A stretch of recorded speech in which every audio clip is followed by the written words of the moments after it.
Hey, what's up mga kaibigan, mga madlang people? Ako nga pala si David Chu ng Grade 11 Aristotle.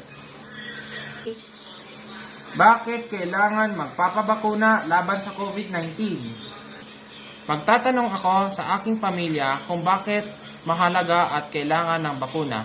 Mama, ba't mahalaga ang pagbabakuna? Para sa akin, okay magpabakuna laban sa COVID-19 kasi para dagdag din to sa protection at saka mas safe tayong lumabas at magbisita sa ating mga kapamilya at pwede na rin tayong mas safe lumabas. Tsaka mas konti ang chance na magkaroon tayo ng COVID-19.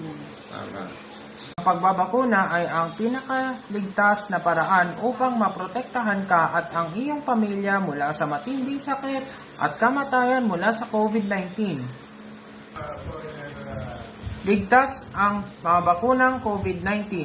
Pinag-aralan ng mga sayentipiko ang lahat ng mga bakunang pinahintulutan ng Food and Drug Administration.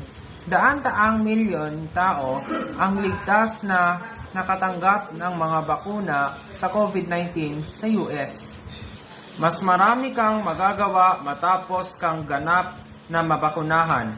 Maaring kabilang dito ang pagbisita sa pamilya at mga kaibigan o pagpunta sa iba't ibang aktibidad.